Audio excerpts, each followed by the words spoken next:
Seigneur notre Dieu, c'est bien que nous commençons en entrant dans ta présence dans le silence.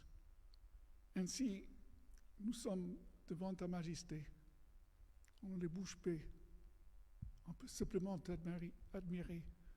Toi, tu qui sièges et tu es entouré de tes 100 anges, les anciens, les 4 êtres vivants, et myriades d'anges.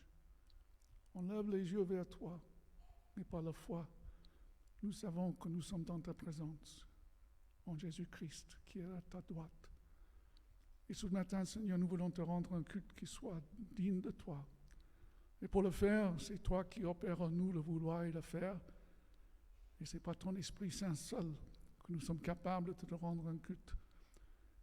Et nous voulons le faire pour ta gloire et l'édification de chacun. Amen. Que la paix de Christ ressuscité soit avec vous tous en ce jour de Pâques. Poussez vers l'Éternel des cris de joie, vous tous habitants de la terre. Servez l'Éternel avec joie. Venez avec l'allégresse en sa présence. Amen. Je vous invite à vous lever. On chante un premier cantique, le cantique avec des cris de joie.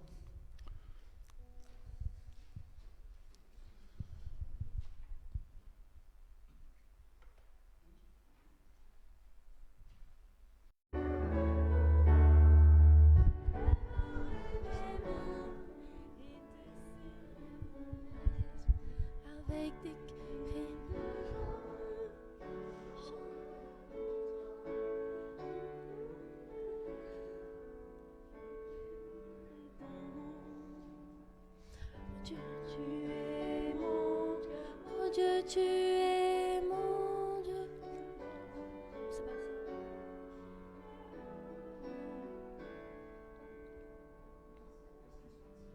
ça. C'est quoi le...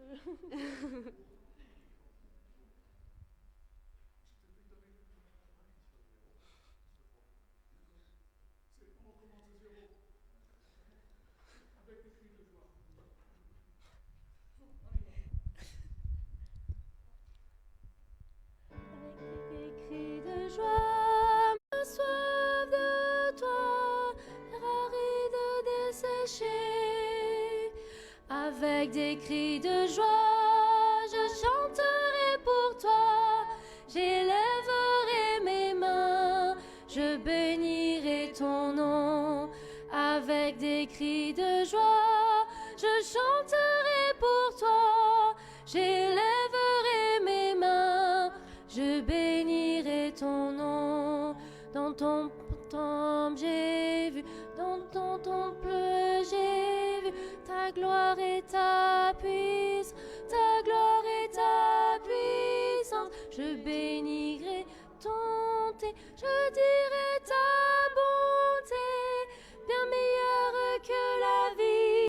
Des heures je médite, des heures je médite. Tu viens à mon secours, tu viens à mon secours. Ta droite me soutient. Avec des cris de joie, je chanterai pour toi. J'élèverai mes mains, je bénirai ton nom. Avec des cris de joie, je chanterai pour toi. J'élèverai mes mains, je bénirai ton nom.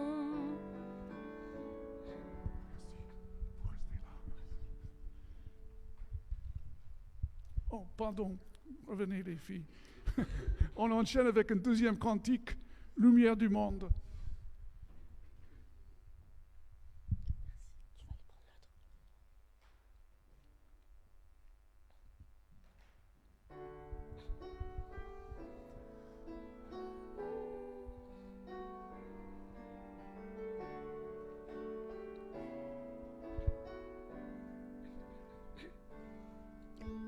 Lumière du monde devenue dans l'obscurité, tu m'ouvres les yeux et je vois tant de beauté que mon cœur ému t'adore.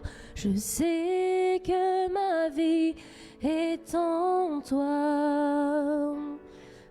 Et me voici pour louer, me voici à tes pieds, me voici pour dire tu es mon Dieu. Car tout en toi est beauté, tout en toi est grandeur, tout en toi est merveilleux pour moi. Roi éternel, élevé au-dessus de tout, ta gloire resplendit dans le ciel. Tu es venu humblement sur cette terre, Dieu. Tout en toi est beauté, tout en toi est grandeur, tout en toi est merveilleux pour moi. Et je ne pourrais imaginer le prix payé pour mon péché. Non, je ne pourrais imaginer le prix payé pour mon péché. Et me voici pour louer, me voici à tes pieds, me voici pour dire tu. Quoi? Ah oui, je vais le poser, mais c'est pas lui. Lui, c'est le bon.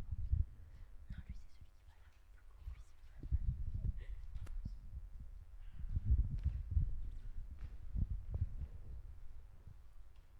là. Heureusement, il y a des jeunes ici pour m'aider.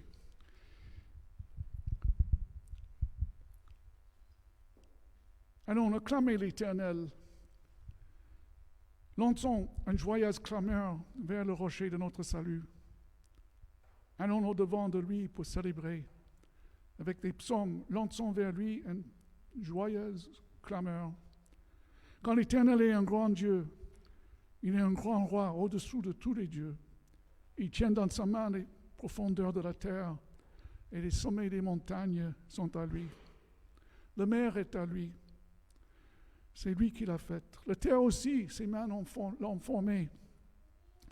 Venez, prosternons-nous, courbons-nous, fléchissons le genou devant l'Éternel qui nous a fait, car il est notre Dieu.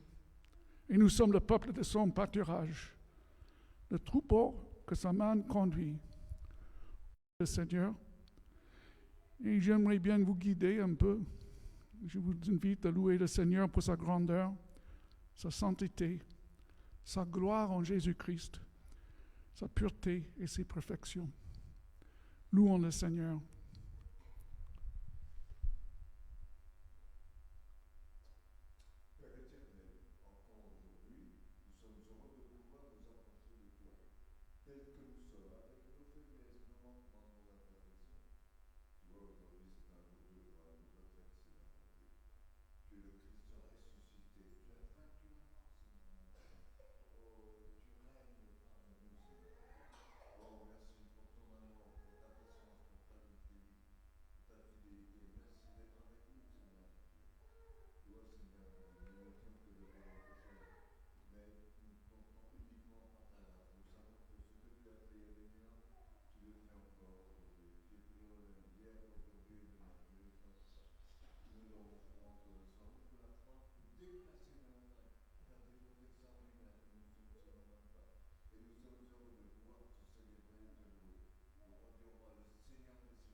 Saint, Saint, Saint et l'Éternel, Seigneur, nous sommes reconnaissants envers toi pour ta sainteté.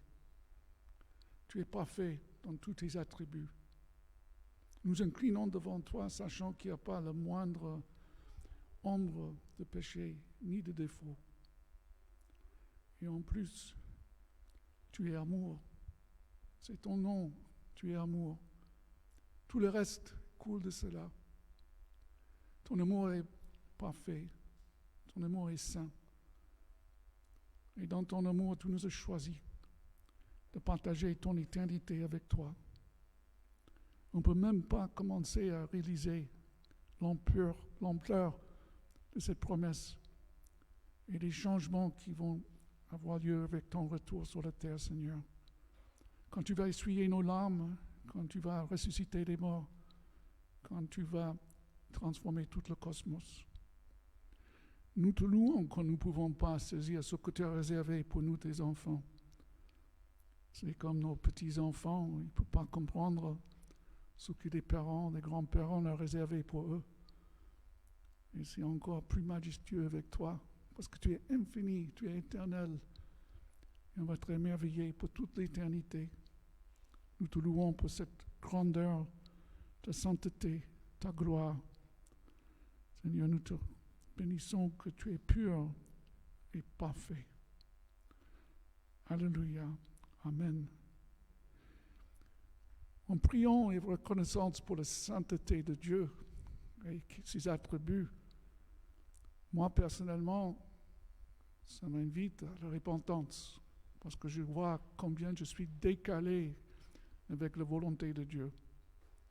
D'ailleurs, le mot péché n'est pas la côte aujourd'hui, mais le mot péché, on peut le résumer facilement quand nous ne sommes pas d'accord avec Dieu.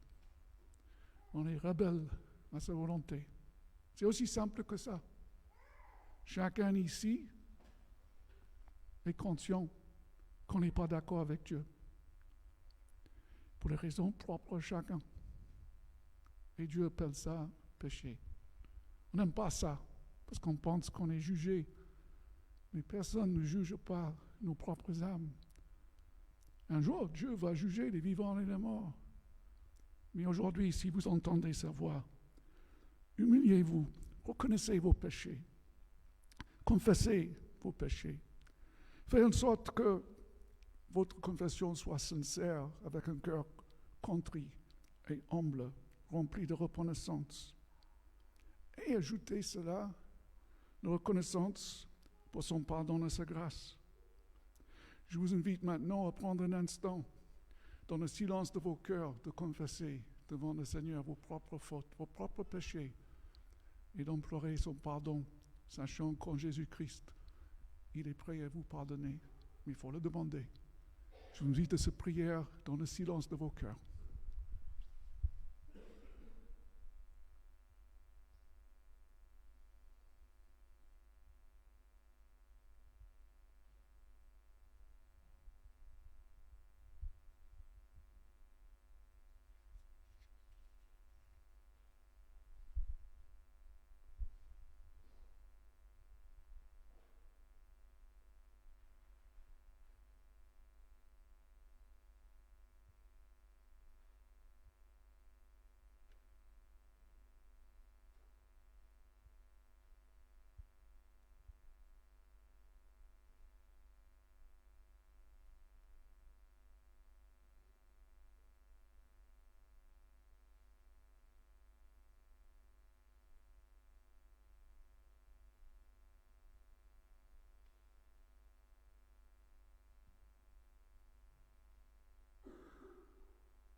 Seigneur, en réfléchissant de ta sainteté,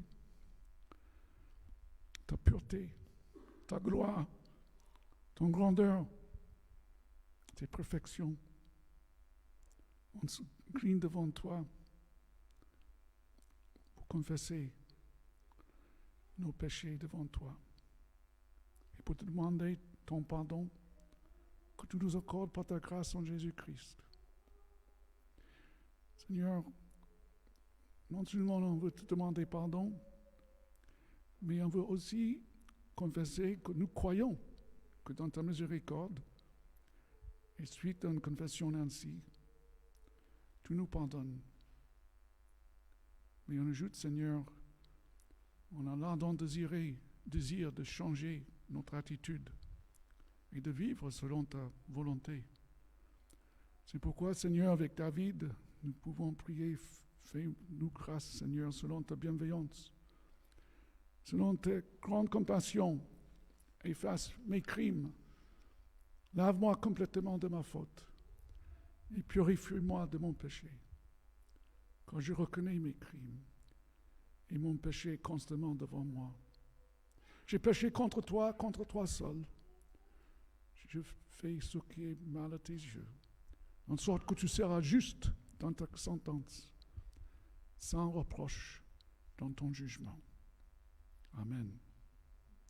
Mais une bonne nouvelle, mes frères et sœurs, mais j'ai la joie d'annoncer le pardon du Seigneur ce matin. Et je vous invite de vous lever pour recevoir cette annonce de pardon. Frères et sœurs, au nom de Jésus-Christ et par la grâce de Dieu, je vous annonce le pardon pour tous ceux qui se répandent de leurs péchés et qui cherchent la réconciliation avec Dieu. Sa parole nous dit, en Jean 1, si nous confessons nos péchés, il est fidèle et juste pour nous pardonner et pour nous purifier de toute iniquité. Ainsi, je vous annonce que si vous tournez vers Dieu, dans la repentance et la foi, votre pardon est assuré. Recevez donc cette assurance de pardon et marchez dans la liberté de la grâce que Dieu nous a offerte. Et je vous invite maintenant à confesser notre foi.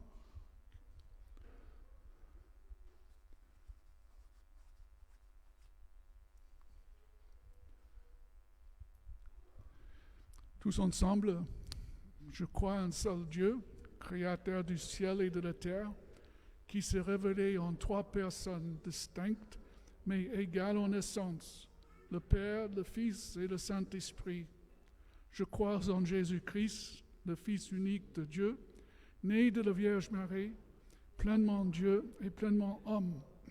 Il est mort sur la croix pour nos péchés, et ressuscité des morts, et monté au ciel, et règne maintenant à la droite de Dieu. Je crois en l'Esprit Saint, qui est présent et agissant dans le monde pour convaincre le monde du péché et de la justice et du jugement, et pour consoler, enseigner et guider ceux qui croient en Jésus-Christ. Je crois en la Bible comme la parole de Dieu, inspirée et infaillible, qui est la norme suprême de foi et de pratique pour les croyants. Je crois en la grâce de Dieu, qui nous est offerte gratuitement par la foi en Jésus-Christ. Nous sommes sauvés par sa grâce, non par les œuvres, afin que personne ne se glorifie. Je crois en la résurrection des morts et la vie éternelle, où les croyants seront réunis avec Dieu pour toujours dans son royaume céleste. Amen. Et nous allons chanter Abba, Père.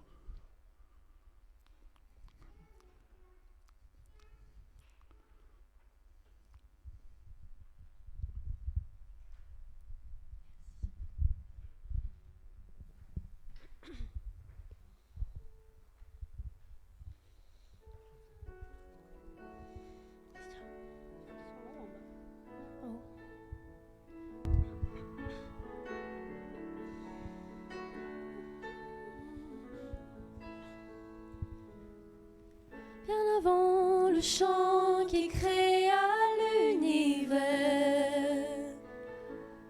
bien avant l'esprit qui planait sur la terre, bien avant que tu me formes de la poussière, oh, tu rêvais du jour où tu pourrais m'aimer. Bien avant les premiers battements de mon cœur, bien avant que je m'éveille à ta douceur, oh,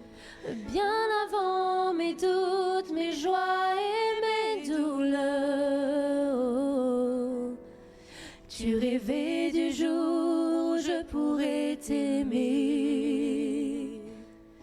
Tu rêvais du jour où je pourrais t'aimer. Abba Père, je suis à toi. Abba Père, je suis à toi.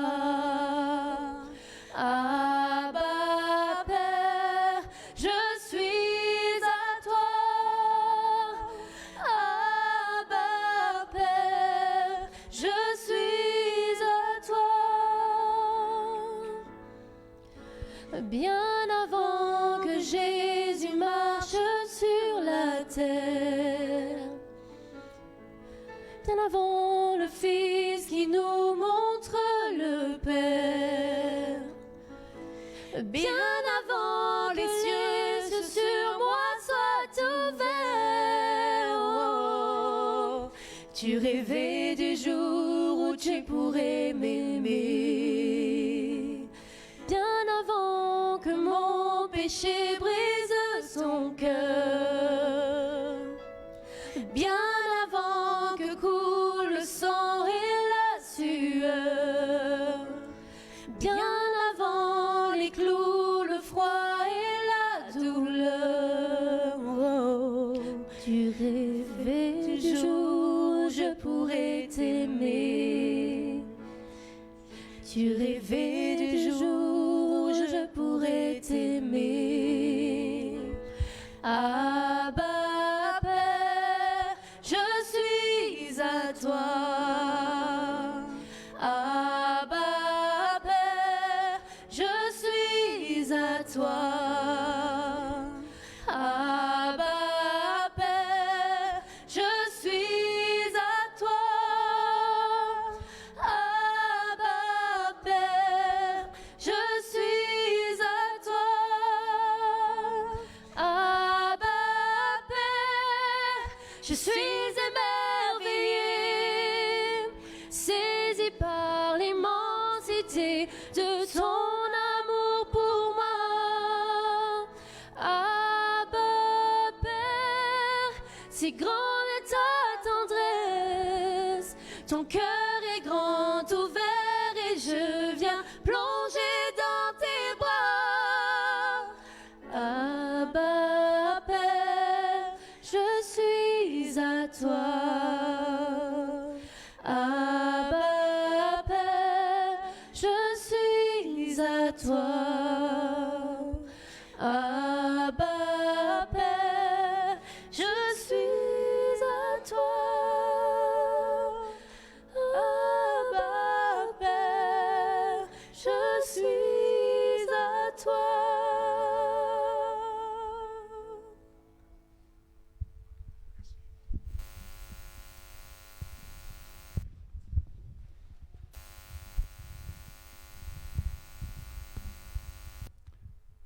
Vous pouvez vous rasseoir. Et maintenant, nous allons passer à l'offrande. Et c'est Charles qui vient ou c'est... D'accord. Tu viens pour leur offrande? Et Meriva et Luna vont venir chanter pour nous Mon encre et ma voile. Non, c'est pas ça? Ah, elles ont changé sans consulter. Et c'est très bien ainsi, ça montre que nous sommes le corps du Christ. Ce nom si merveilleux.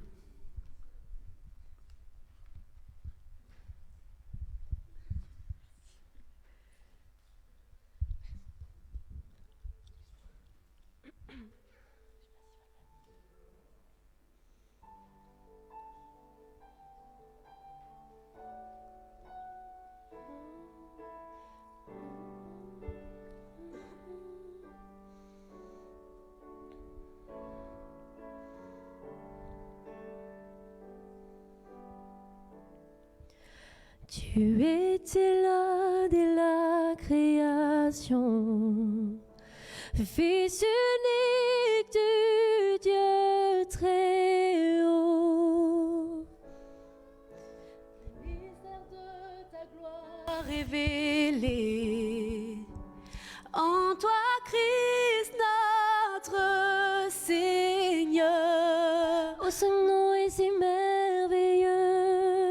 Oh, ce nom est si merveilleux, le nom de Jésus-Christ, mon roi. Oh, ce nom est si merveilleux, sa beauté sans pareil. Oh, ce nom est si merveilleux, le nom de Jésus. Tu n'as pas voulu les cieux sans nous. Alors Jésus, tu es venu. Ton amour a vaincu mon péché. Rien ne peut nous séparer. Oh, ce nom est si glorieux. Oh, ce nom est si glorieux. Le nom de Jésus-Christ, mon roi. Oh, ce nom est si glorieux, sa beauté sans pareil. Oh, ce nom est si glorieux, le nom de Jésus. La terre a tremblé, le voile s'est déchiré, les armes ont la mort et le péché. Les cieux chantent ta gloire, l'écho de ta victoire, car tu es le roi ressuscité. Tu es sans rival, tu es sans égal. Dieu, tu triomphes à tout jamais. À toi soit le règne, à toi soit la gloire, car ton nom surpasse tout autre nom. Oh, ce nom est victorieux, oh, ce nom est victorieux, le nom de Jésus-Christ, mon roi. Oh, ce nom est victorieux, sa puissance est sans pareil. Oh, ce nom est victorieux, le nom de Jésus.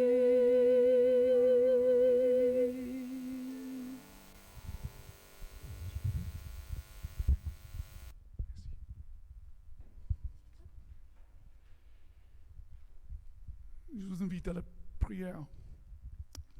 Seigneur, merci pour ce cantique que viennent chanter nos sœurs, des belles voix qui nous a exaltés, qui nous a conduits dans ta présence de nouveau.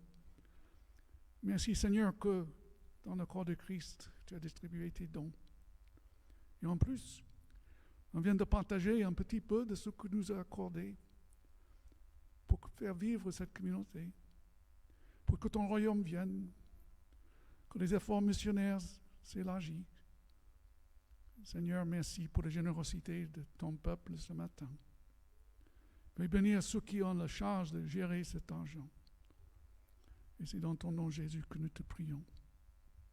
Je vous invite maintenant les enfants à venir pour qu'on puisse prier avec eux avant qu'ils partent à l'école de dimanche.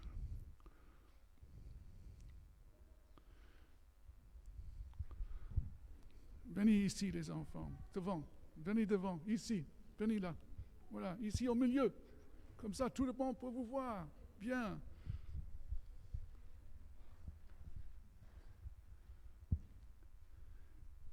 Seigneur, nous sommes dans la joie de voir ces petits-enfants ce matin. Ils vont recevoir de ta part, à travers tes serviteurs, un enseignement. Seigneur, merci que tu as placé ces enfants dans les foyers chrétiens. Ils sont membres de ton peuple. Tu as les marqués par leur baptême. Nous te louons, Seigneur, pour cette réalité, que rien ne peut les séparer de ton peuple maintenant. On ne sait pas qu'est-ce qui va en suivre dans leur vie, les joies, les épreuves. Toi seul le sais. Veuillez les bénir, Seigneur, richement, ainsi que leurs parents, leur famille élargie. Merci que tu nous entends. En ton nom, Jésus. Amen. Allez les enfants, bonne école de dimanche.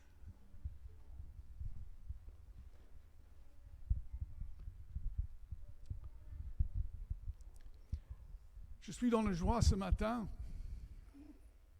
de présenter un étudiant en 3e année à la faculté Jean Calvin, Jans Randi Rana Janaka. Il va corriger ma prononciation. Vous entendez qu'il a un nom malgache, mais je suis privilégié de le connaître maintenant depuis 3 ans. Il termine sa licence en juin, il va être diplômé. Et ensuite, il va faire un Master Pro, un stage Master Pro à Strasbourg. Et il va s'intégrer dans la vie pastorale dans une paroisse. Alors, vous de jouer ce matin, en fait, quand il a terminé de prêcher, vous faites vos éloges en reconnaissant envers Dieu et l'inviter de revenir à l'occasion et de considérer d'être dans notre union un pasteur. Parce qu'on a besoin des jeunes hommes pour remplacer des personnes d'un âge certain. Alors, Jans, avec grande joie, avec plaisir, je t'invite à porter la parole de Dieu. Et tu peux dire quelques mots de plus, si tu veux, de qui tu es. Tu peux le laisser là.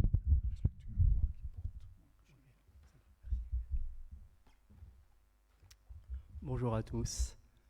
Merci. Je vais juste régler ça un instant, au cas où. Merci Hugues de la présentation. Merci à l'Église de l'accueil. Et par la grâce du Seigneur, je vais m'efforcer de réaliser cette tâche la plus fidèlement possible. On sert un même Seigneur. On a été baptisés en un seul esprit, celui qui nous a fait connaître l'Évangile. Et ce pourquoi nous sommes réunis aujourd'hui, parce que Christ est ressuscité. Christ est vraiment ressuscité.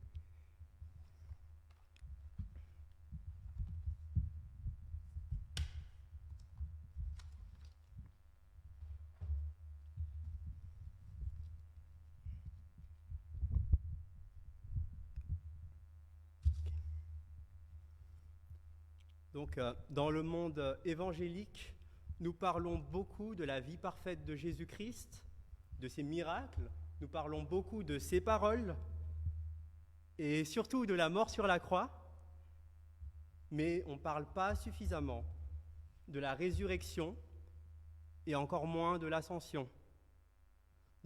C'est bien de la résurrection que je vais vous parler aujourd'hui. Et par ailleurs, l'apôtre Paul avait dit à une église, une assemblée à Corinthe au 1er siècle, qu'il avait implantée durant ses voyages missionnaires, il leur a dit « Si Christ n'est pas ressuscité, votre foi est vaine. Si Christ n'est pas ressuscité, vous êtes les plus à plaindre des hommes. Mais puisque Christ est réellement ressuscité, alors en réalité, nous sommes les plus heureux des hommes, si nous ne sommes pas les plus malheureux. Et par notre foi, attachés à Jésus-Christ par la foi, par nos convictions en lui et en lui seul, on détient le trésor le plus inestimable qui soit. Alors, le point central de mon message, s'il fallait donner un titre, c'est « Nous sommes des chrétiens, nous sommes des héritiers justifiés du Christ ressuscité ». Je répète, nous sommes des héritiers justifiés du Christ ressuscité. Donc, je vous invite à ouvrir vos Bibles au chapitre 53 du prophète Ésaïe dans l'Ancien Testament. C'est les 3 derniers versets, donc du verset 10 au verset 12.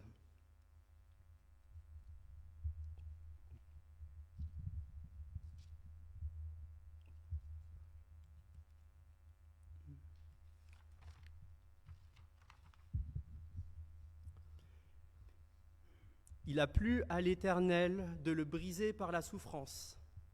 Après avoir livré sa vie en sacrifice pour le péché, il verra une postérité et prolongera ses jours. Et l'œuvre de l'Éternel prospérera entre ses mains.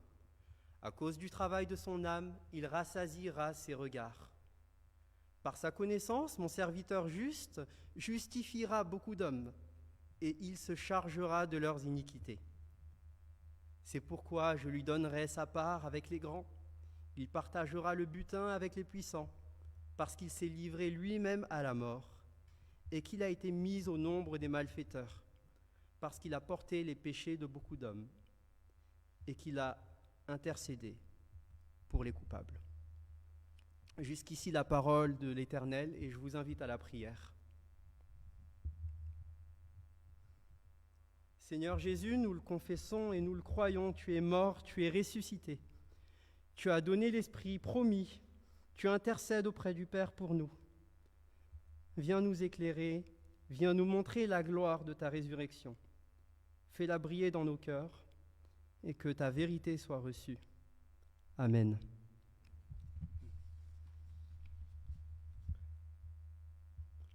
Je vais commencer directement en disant que s'il y a un verset à retenir ce matin, c'est bien le verset 10.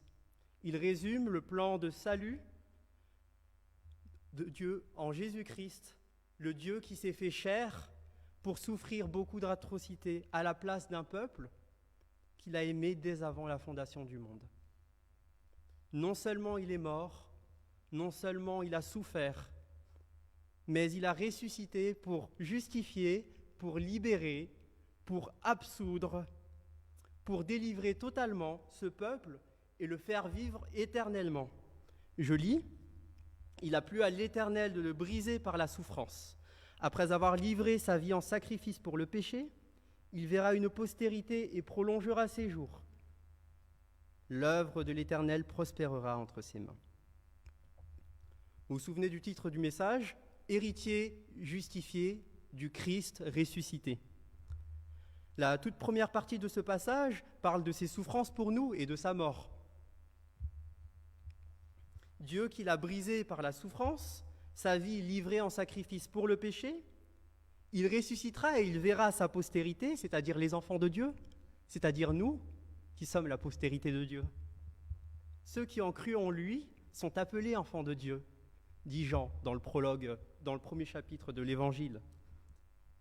Et Jésus-Christ n'est pas ressuscité comme Lazare, parce que Lazare, même si Dieu l'a fait sortir du tombeau, Lazare a fini par mourir plus tard. Mais Jésus-Christ, il est ressuscité une fois et il n'est pas mort depuis et il vit aujourd'hui, assis à la droite du Père. Quant à l'œuvre de l'Éternel qui prospérera entre ses mains, en fait, il est plus littéralement, il est dit la volonté de l'Éternel réussira dans ses mains ou par sa main. Et la volonté de l'Éternel, c'est la volonté depuis la fondation du monde, de se racheter un peuple qu'il aime, un salut qui est intentionnel, qui n'est pas sorti du chapeau comme quelque chose qui est un bug dans la matrice, mais quelque chose qu'il a réellement voulu. Donc, le premier point ce matin, c'est que la justice de Christ est l'assurance pour nous d'un héritage qui est parfait. L'assurance d'un héritage parfait. Alors, en grandissant, je ne suis pas encore au point sur tout ce qui est administratif, j'ai appris qu'en France, lorsque quelqu'un va hériter de quelque chose parce qu'un défunt parent avait écrit un testament, cette personne va recevoir l'héritage, mais s'il y a des dettes, elle va aussi recevoir les dettes. Et donc, c'est pour ça qu'il arrive que lorsque les dettes sont supérieures à la valeur de l'héritage, il y a des gens qui choisissent de ne pas prendre l'héritage pour ne pas avoir à s'acquitter des dettes aussi. Mais maintenant, l'héritage promis que Christ nous promet, c'est la vie éternelle, reçue par la foi en Jésus-Christ. Celui qui croit et confesse de sa bouche sera sauvé, dit l'apôtre Paul. Si Christ donne en héritage la vie éternelle, comment être sûr qu'il n'y a pas de dettes qui vont avec ? Comment être sûr qu'il n'y a pas de mauvaises surprises ? Comment être sûr qu'en regardant toute la paperasse, dans 2 semaines, je ne vais pas tomber sur une dette bien salée ? En réalité, en tant que chrétiens, parmi nous, nous sommes souvent en train de vivre comme des héritiers qui ne comprennent pas l'héritage. Des héritiers convaincus en bons protestants, on va dire, comme on l'a confessé tout à l'heure, par la grâce, mais pas par les œuvres. Mais en pratique et dans nos cœurs, on n'est pas toujours convaincus. Nous doutons encore par moments de l'amour de Dieu. Nous essayons de gagner les mérites de Dieu par le service aux autres, en s'investissant comme si c'est ça qui va nous faire gagner un mérite devant Dieu dans une église. Nous faisons des promesses à Dieu que nous allons changer, que nous n'allons plus commettre un tel péché, que nous allons venir plus régulièrement à l'église. Ou encore tout simplement, on promet à Dieu qu'on va lire la Bible tous les jours, puis échouer, et repromettre, et douter de plus en plus, petit à petit. S'il y a une pire routine que métro, boulot, dodo, c'est la routine du chrétien endetté, du chrétien qui vit comme un endetté. Mais regardons ce que dit la première partie du verset 11. « À cause du travail de son âme, il rassasiera son regard. » Vous voyez ?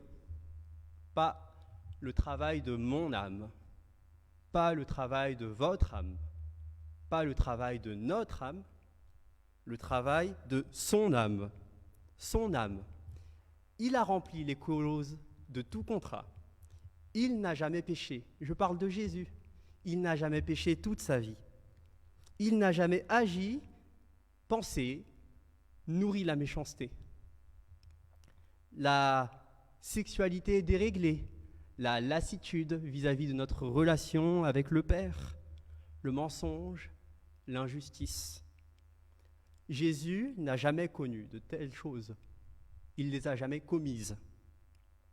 Il a été tenté, tout comme nous sommes tentés, mais il n'est jamais tombé. Il n'a jamais douté du Père, ni détesté son prochain. Il a été triste et en colère, mais jamais jusqu'à pécher. Il est lui-même celui qui accomplit son propre message, qu'il a prononcé sur le sermon sur la montagne. Heureux ceux qui ont faim et soif de justice, car ils seront rassasiés. Jésus-Christ, rassasié. Notre Seigneur a été rassasié puisque toute sa vie, il a eu faim et soif de sa justice. Il est lui-même juste, il n'a donc aucune dette aujourd'hui à payer. Et puisqu'il a été parfait et qu'il n'a aucune dette à payer, dans son héritage, il n'y a aucune dette non plus. C'est un salut complet, rien de plus de notre part, reçu par la foi. Un seul péché de sa part aurait corrompu notre héritage, promis, dans la bonne nouvelle. Mais il n'a pas péché, il n'y a aucune dette à nous transmettre. Mais pour l'instant, c'est encore insuffisant. Je veux dire par là que nous ne sommes pas encore allés au bout. Hériter d'un héritage parfait, c'est non seulement recevoir l'héritage de la vie sans aucune dette, qu'on peut vraiment dire on reçoit la foi, on reçoit le salut par pure grâce, mais c'est aussi être déshérité du mal. Hériter de Christ, c'est se déshériter du mal. C'est là mon deuxième point. Nous avons reçu un héritage qui est sans dette. Pour donner un exemple, moi je suis d'origine malgache, j'ai été naturalisé en France en 2003. J'ai un compte bancaire, j'ai des instruments de musique, j'ai un ordinateur et d'autres petites choses, genre une brosse à dents, de la dentifrice.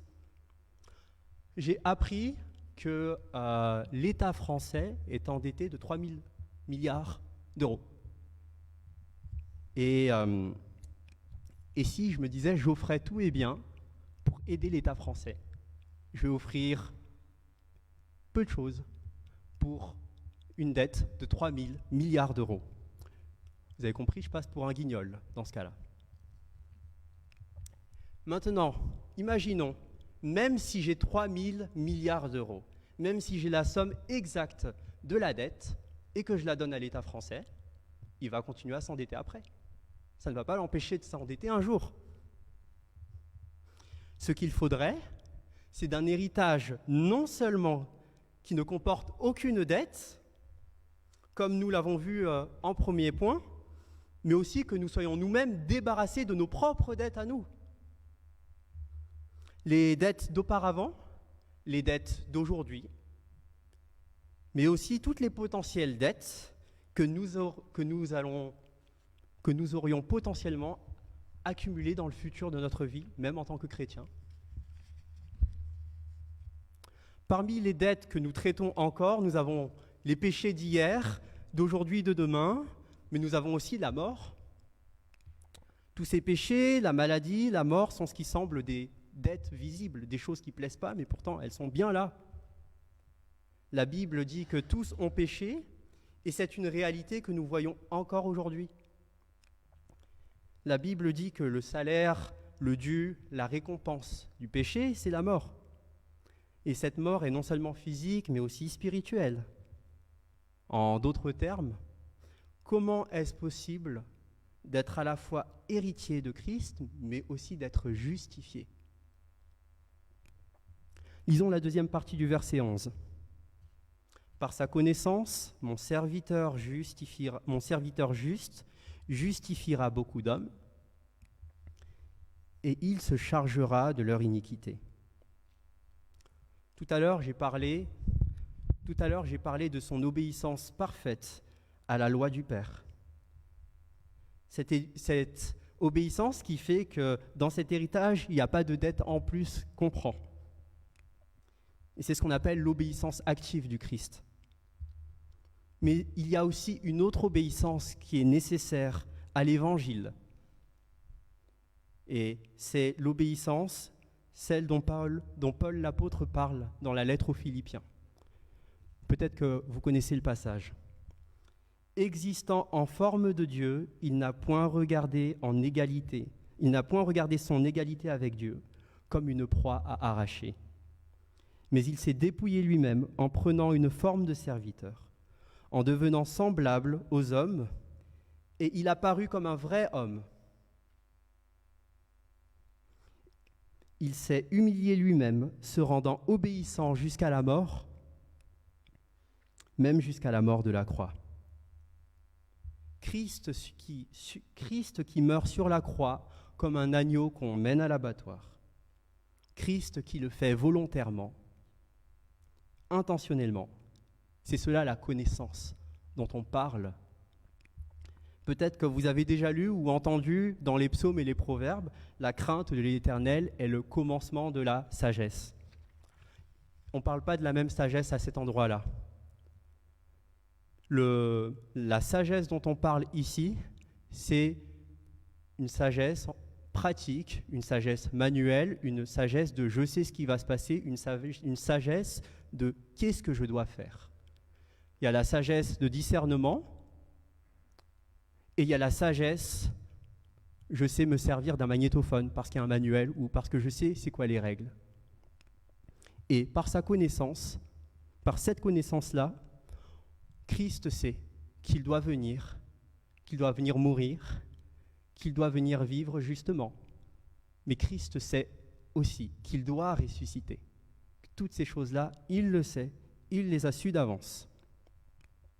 Il savait avant la fondation du monde, dans son grand amour, comment il nous donnerait un héritage, comment il nous déshériterait de nos dettes actuelles, par sa mort, par sa résurrection. Christ a payé nos péchés en tant que sacrifice, mais il a ressuscité parce qu'il n'avait pas de péché en lui. La mort ne pouvait pas le retenir parce qu'il n'avait aucune dette. Le salaire du péché, c'est la mort, mais Christ n'a pas de péché. Comment, une question qui peut se poser, comment un seul homme,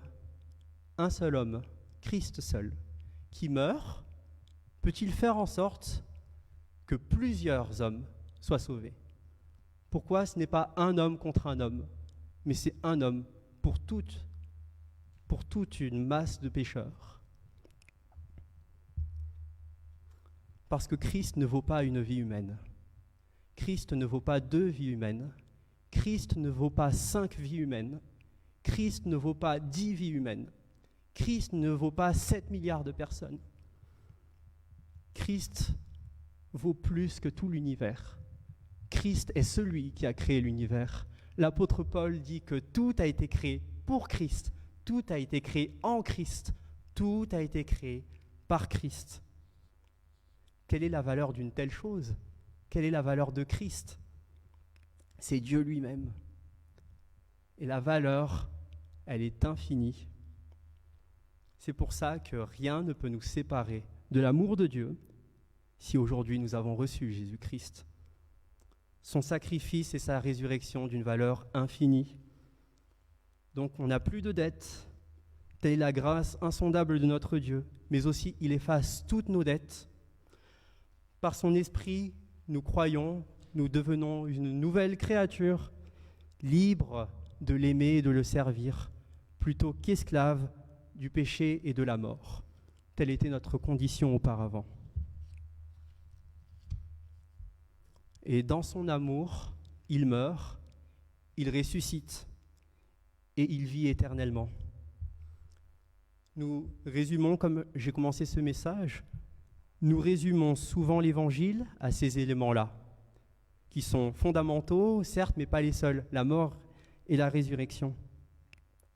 Mais l'Évangile, avant d'être l'Évangile de la grâce, avant d'être l'Évangile du salut, avant d'être de l'Évangile de Jésus-Christ, il est d'abord appelé l'Évangile du royaume.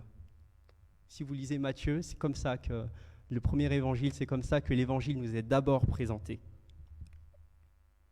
L'évangile du royaume où Dieu règne, l'évangile du royaume où Christ règne, où son règne n'est pas encore pleinement visible. C'est vrai, car il attend que les personnes se repentent. Et il appelle les gens à la repentance. Quand toutes les personnes de son peuple seront venues à lui, quand toutes ses brebis auront entendu sa voix, alors c'est à ce moment-là qu'il établira de façon visible son règne et qu'il jugera le monde. Lisons le dernier verset de notre passage, au verset 12. C'est pourquoi je lui donnerai sa part avec les grands. Il partagera le butin avec les puissants, parce qu'il s'est livré lui-même à la mort et qu'il a été mis au nombre des malfaiteurs. Parce qu'il a porté les péchés de beaucoup d'hommes et qu'il a intercédé pour les coupables. On parle ici de la part, on parle ici du butin. Et c'est un butin de guerre. Et il faut savoir que ce butin, non seulement c'est le monde entier, vu que le monde entier lui sera donné, et il lui appartient déjà, mais c'est aussi nous le butin, c'est aussi nous la part de Christ.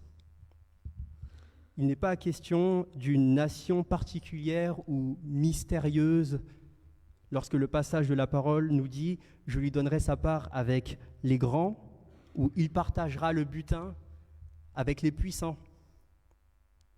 Les puissants est un terme qui est employé dans l'Ancien Testament aussi pour désigner Israël, pas parce qu'Israël a une force militaire, mais parce qu'ils sont nombreux. Et c'est un peuple nombreux qui vient de toute la terre, que Christ appelle, un peuple qu'il appelle à la foi, qu'il appelle à croire, un peuple qui attend sa résurrection avec impatience. Nous trouvons un écho à ce passage qui désigne la même chose que ce verset 12 d'Ésaïe, dans le psaume 2, où mystérieusement, plusieurs siècles avant, une prophétie, où clairement on la lit et on dit « mais c'est Christ, c'est de Christ dont on parle ». L'Éternel m'a dit « Tu es mon fils, je t'ai engendré aujourd'hui. Demande-moi et je te donnerai les nations pour héritage, les extrémités de la terre pour possession. Embrassez le Fils, de peur qu'il ne s'irrite. Heureux tous ceux qui se confient en lui. » Hommes et femmes et enfants de toute nation, Christ est roi. On a une vraie raison de se réjouir car il a accompli la délivrance une fois pour toutes, d'être renouvelé dans les vérités et les promesses, en héritier crucifié, en héritier crucifié avec Christ, en héritier justifié, en héritier où Dieu nous regarde comme la prunelle de ses yeux, en héritier où Dieu nous regarde et nous dit « De toute éternité, j'ai prévu d'envoyer mon Fils, de toute éternité, j'ai prévu que Christ ressuscite pour que nous ressuscitions avec lui, pour que nous vivions avec lui, qu'il souffre pour que dans nos souffrances, nous sachions qu'il a réellement compassion, que nous sachions qu'il a vraiment à cœur et qu'il est proche de nous. Telle est l'incarnation. L'auteur de l'Épître aux Hébreux nous dit « Nous n'avons pas un souverain sacrificateur qui est indigne parce qu'il a été comme nous en toutes choses, à la seule différence du péché. » Alors, la porte qui mène au trône est grande ouverte pour nous approcher de Dieu le Père. Christ est ressuscité, il a prouvé être juste. Christ est ressuscité, il prouve que tout ce qu'il a annoncé est vrai. Christ est ressuscité et il prouve que la parole est bien la parole qui vient de Dieu. Christ est ressuscité, nous ressusciterons aussi. Je vous invite à la prière.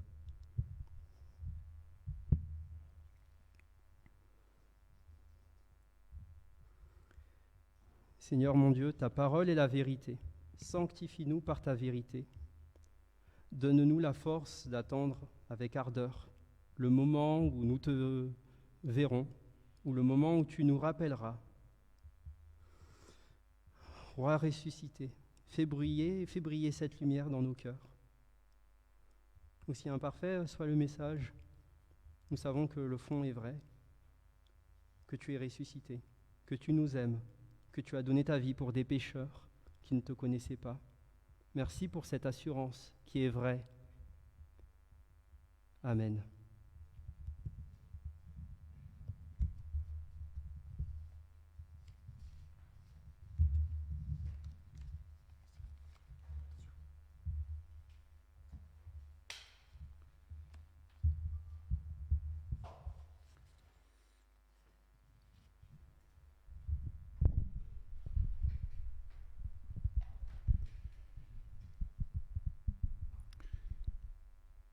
Sans transition, nous passons à la table du Sainte-Seine.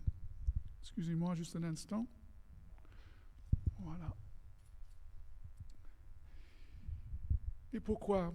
Parce que c'était une bonne chose de nous rappeler ce matin, notre frère, ce qu'il a nous rappelé, qu'en Christ, nous avons tout reçu. Nous sommes des héritiers, nous sommes justifiés, et l'épreuve, c'est sa résurrection. Et pourquoi Dieu, Christ, a laissé des signes tangibles pour notre foi? Pourquoi il nous a donné ce commandement de partager le pain et le vin, qui représentent son corps et son sang versé? Parce que c'est la centralité du message de Jésus-Christ. La croix, c'est la centralité de toute la Bible. Tout s'est passé là. Tout était préparé en avance pour que s'achève notre salut sur la croix. Il a vaincu Satan, il a vaincu la mort, il nous a pardonné, la preuve, il est ressuscité. Et donc, quand vous êtes invité à venir à la table, c'est un mémoire de Christ. Et donc, qui est digne de venir à la table? Chacun qui confesse Jésus-Christ. Mais vous voyez, c'est la confession de Christ qui nous rend dignes de prendre le Sainte-Seine et pas nos perfections. Parce qu'on vient avec des mains vides, sachant qu'on reste, comme notre frère nous a rappelé, des pécheurs avec nos défauts. Mais on vient pour manger le corps et boire le sang de Christ, mais pas d'une manière littérale, d'une manière symbolique, parce que son corps est une vraie nourriture, son sang un vrai breuvage. Donc si vous confessez que Jésus-Christ est mort et ressuscité, vous êtes invité à cette table, même si vous ne vous sentez pas digne. Vous venez avec le cœur contrit, avec l'esprit repentant qui vous anime de venir demander cette grâce. Et comme la nourriture fortifie nos propres corps, le sang et le corps du Christ est là pour fortifier votre foi. On va procéder de la manière que Christ a servi ses disciples. Ils ont resté assis. Et je demande 2 personnes. La dernière fois, j'ai désigné 2, mais je ne sais plus qui viennent là, mais pour distribuer le pain et le vin. Donc, les 2 personnes désignées, je vous invite à venir devant. Sinon, je vais désigner 2. Bon, il y a Patrick et Charles. Oh, Gérard, d'accord. Je me trompe. Venez devant, monsieur.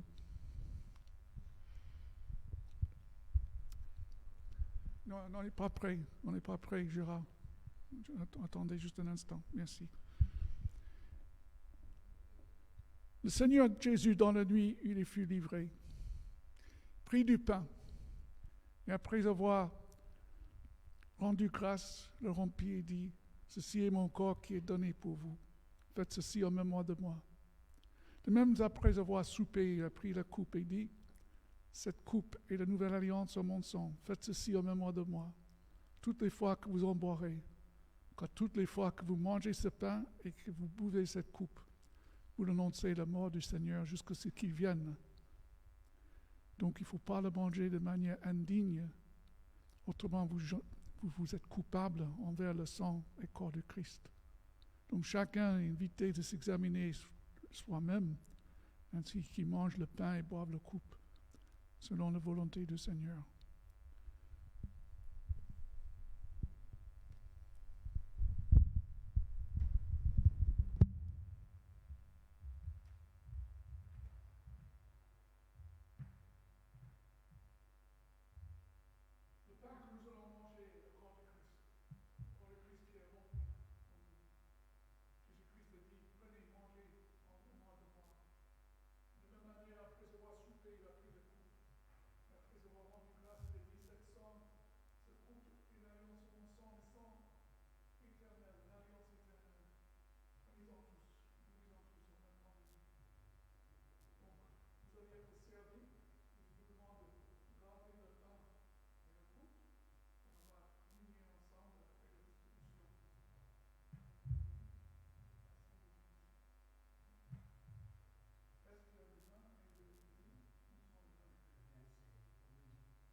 Je sais que je change les habitudes, mais bon, on est souple.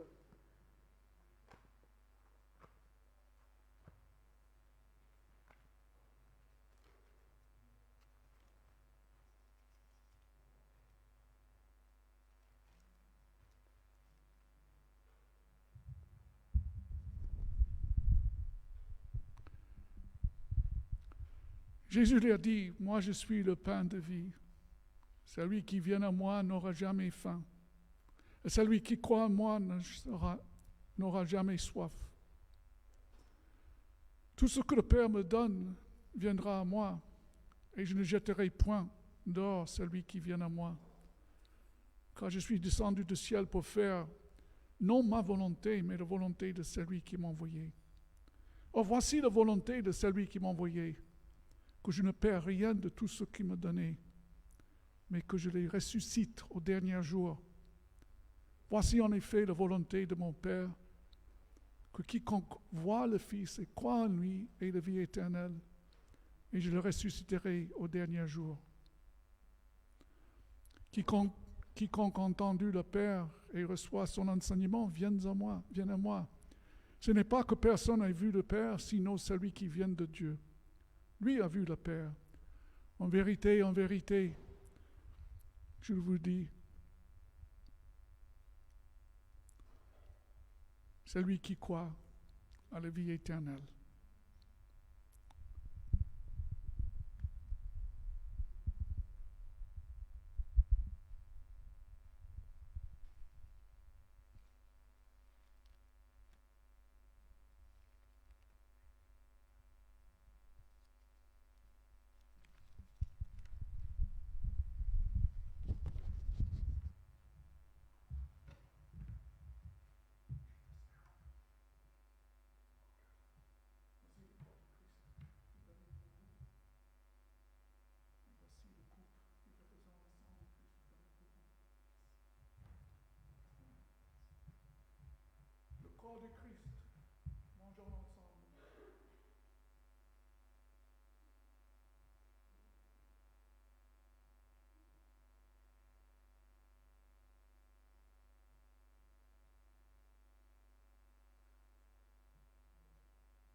bénissons pour ces symboles réels, visibles, tangibles, qui représentent cette réalité invisible. Ton corps brisé, ton sang coulé pour nous. Nous sommes indignes de le recevoir, mais on vient de le faire par la foi, parce que c'est toi qui nous invitais à cette table. Nous te bénissons. Amen. Est-ce qu'on collecte les coupes maintenant ou non? Si? Peut-être? J'ai déjà commencé. Jean, tu veux aider?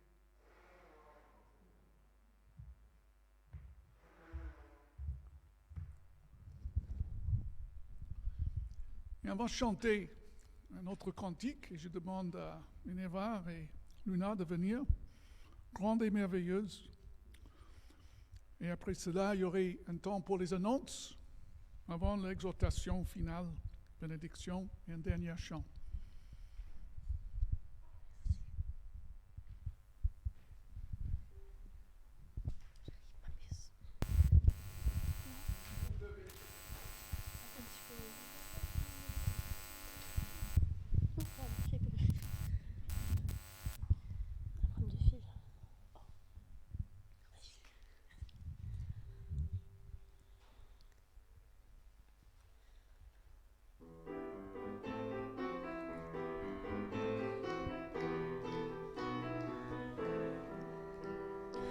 Grande et merveilleuse sont toutes tes œuvres, ô Seigneur notre Dieu Tout-Puissant.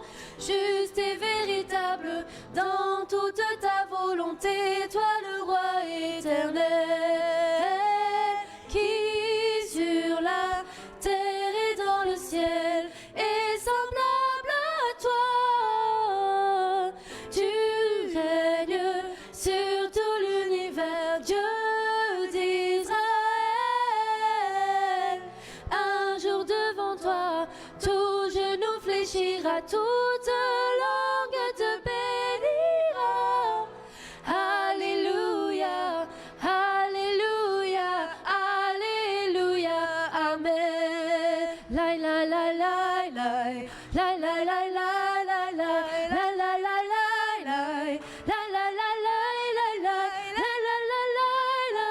la la la la la, la la la la la, la la la la la. Grande et merveilleuse sont toutes tes œuvres, ô Seigneur notre Dieu Tout-Puissant. Juste et véritable dans toute ta volonté, toi le roi éternel, qui sur la terre et dans le ciel est semblable à toi. Tu règnes sur tout l'univers, Dieu d'Israël. Un jour devant toi, tout genou fléchira, toute langue te bénira. Alléluia, alléluia, alléluia, amen. La la la la la, la la la la la, la la la la la, la la la la la, la la la la la, la la la la la, la la la la la.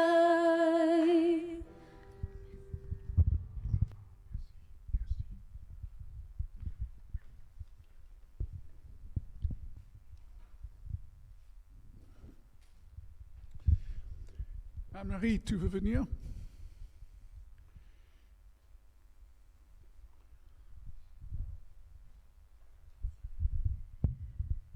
Oui, pour les annonces, donc mardi soir, comme d'habitude, à 20h, ce sera l'étude biblique. Vous recevrez le lien, comme d'habitude. Dimanche prochain, le culte, ce sera ici à 10h30. Donc 10h30, pour changer un petit peu nos habitudes. Et par contre, le 14 avril, il n'y aura pas de culte à la chapelle, mais nous nous retrouverons à l'église protestante qui est au 258 boulevard Romain Roland. On l'a déjà fait il y a quelques mois. Et vous recevrez tous un mail pour vous donner toutes les informations, bien sûr. Sinon, le 13 avril, vous verrez sur la table, il y a des flyers. C'est notre chorale gospel qui a bien grandi depuis 2 mois, puisque nous avons 24 choristes maintenant dans la chorale. Elle sera en concert donc le samedi 13 avril à 18 h à l'église Saint-François-Xavier, c'est à Saint-Ginier. Là aussi, vous allez recevoir les informations, mais vous avez des flyers qui sont sur la table, qu'on vous invite à prendre et à distribuer le plus possible. C'est une très très grande église de 600 places. Donc effectivement, il faut la remplir. Voilà, s'il vous plaît, prenez les flyers, mettez-les dans les commerces, distribuez-les, de façon à ce qu'il y ait un maximum de gens qui soient informés de ce concert. Voilà. Nos concerts sont importants. Ils sont importants parce que ce ne sont pas de simples concerts où les choristes arrivent et chantent, mais ce sont des concerts où nous parlons de Dieu, nous expliquons les chants et nous parlons de Dieu, de notre foi aussi. Donc c'est un moyen pour nous de témoigner et c'est l'occasion, à travers la distribution de ces flyers, de témoigner à votre façon et chacun à notre niveau. Alors merci à vous de les prendre et de les distribuer.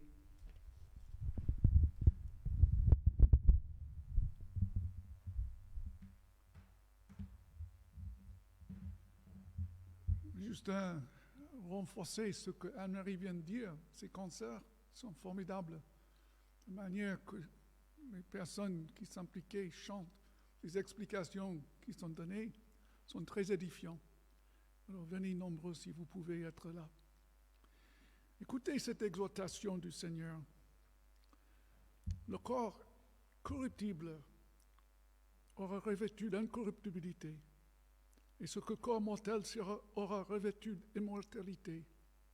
Alors accomplira la parole qui est écrite. La mort a été engloutie dans la victoire. Ô mort, où est ta victoire? Ô mort, où est ton aiguillon? L'aiguillon de la mort, c'est le péché. Et la puissance du péché, c'est la loi. Mais grâce soit rendue à Dieu qui nous a donné la victoire par notre Seigneur Jésus-Christ. Je vous invite maintenant à vous lever pour la bénédiction finale.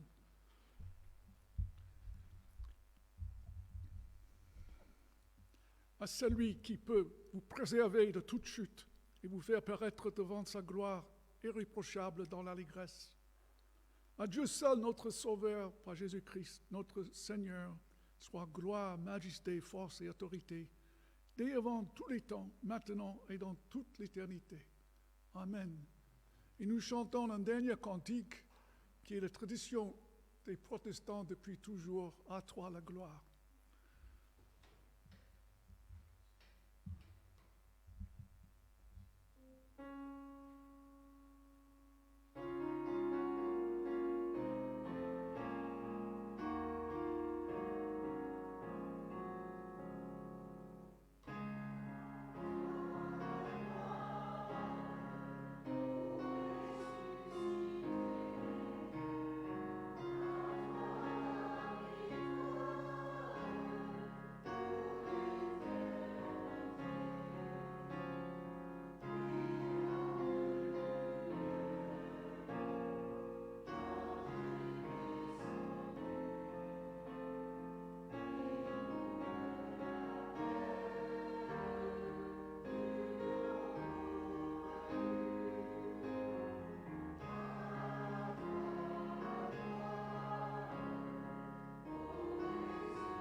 Merci les uns les autres d'être là.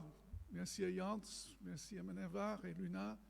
Merci pour tous ceux qui ont assisté à ce culte. Joyeux Pâques, bon dimanche et à bientôt. Au revoir.